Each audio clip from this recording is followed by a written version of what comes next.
By the age of 8, I was aware of the many ways that I disappointed my parents by not acting ladylike enough.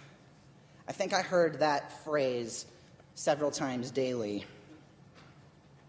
Eventually, they used things that I liked or things that I wanted as leverage to control my behavior. One example was I wanted to purchase my very first bike. I had a paper route. I worked it faithfully. I had my own money. I wanted to purchase a bike. My parents said, "We'll let you buy this bike on one condition. We want you to memorize a chapter of the Bible." The chapter was Proverbs 31. If you're not familiar with that chapter, certainly don't blame you. I'll paraphrase it for you. It is an entire chapter on what a virtuous woman is in the eyes of the writer, in the eyes of God.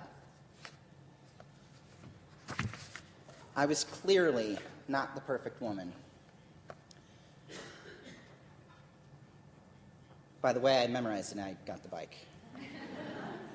When I was 12, my parents enrolled me in ladies' classes. This is a favorite story of my friends. They kind of giggle a little. We learned to ride a horse side saddle. No, I have never done that again. It's not, in these days, something that we commonly do, apparently. I also learned how to serve my husband at dinner. One day, towards the end of the classes, we were taken to the mall and told that we would be given a makeup makeover. Modest, of course, we were Baptist after all. I became very, very upset. This whole experience was upsetting. This particular experience was upsetting, and I ran away. I ran away from the mall. I was picked up on the highway by a police officer, and I told him, I was like, there's no way I could do that. I just can't. I can't do this. I can't take it. I just spilled my guts to the policeman. I'm pretty sure he didn't know what to do with me. And told me I would have choices to make once I was 18, but not before then. Pretty good advice when I look back on it. But it also encouraged me to be something in front of people that I wasn't inside, and so the split became wider. I went to Maranatha Baptist Bible College when I was 17, graduated high school. I sort of refer to that year as a very dark year for me. If I knew I didn't belong before in a church of 80, I knew I didn't belong in a college of 1,000 where everything we did was segregated by gender. I had 4 options in terms of degrees. The guys had like 15. I shared a dorm room with 5 other girls. I had no privacy.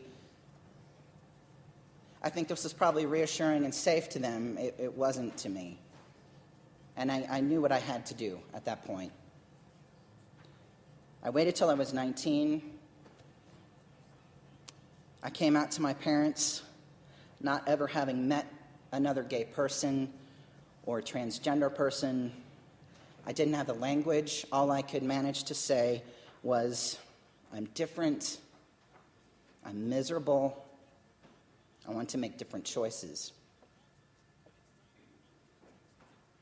My parents and I went 5 years without speaking, and only occasional interaction after that. Over the years, I've had awkward moments at the bathrooms, the locker rooms, the DMV, doctor's office. Every public interaction is a potential landmine. But none is more awkward or painful than showing up at my parents' house and seeing through their eyes that I am not the woman they wanted.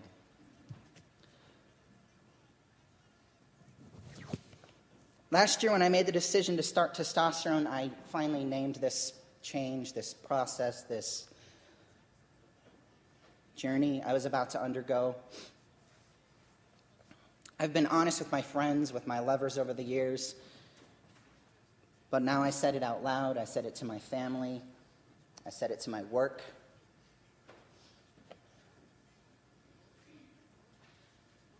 My family, all but one brother, wrote me a letter of which I'd like to share a small excerpt. And I apologize on the front end. We will never believe that this lifestyle is biblical, nor any other sexual activity outside of biblical marriage, whether heterosexual or homosexual, nor any action or attitude described in the Bible as sinful. We all do sin and sin repeatedly. God woos us to turn from our sin and receive the forgiveness and restoration he is so anxious to grant. There are a few problems with this perspective. We don't have time to cover them all today. The main problem is the only way to have a restored relationship with my family is to make the choice to be someone that I am not, and base it on their view of God and their view of religion. This, in my eyes, is the sin.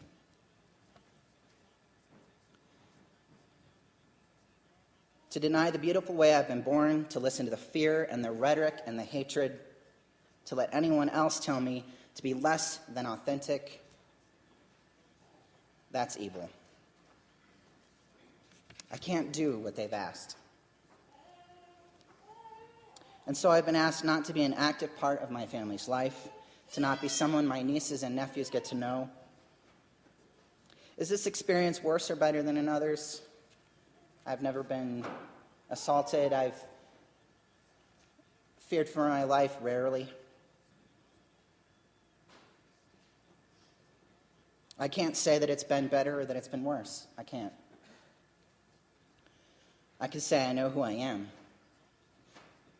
And sometimes the what and the which. I am a transgender American. I am not Baptist.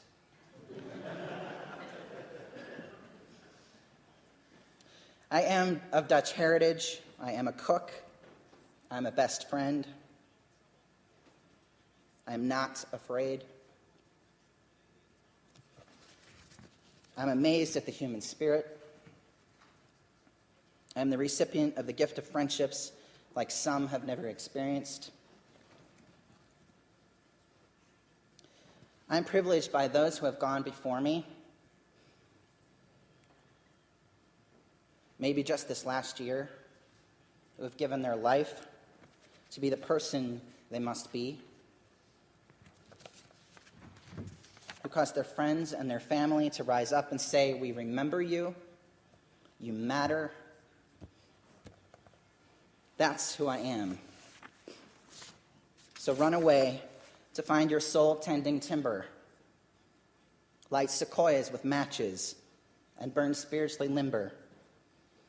And the tension between floral O'Keeffe and art, rendered dysphalic by permanent leaf.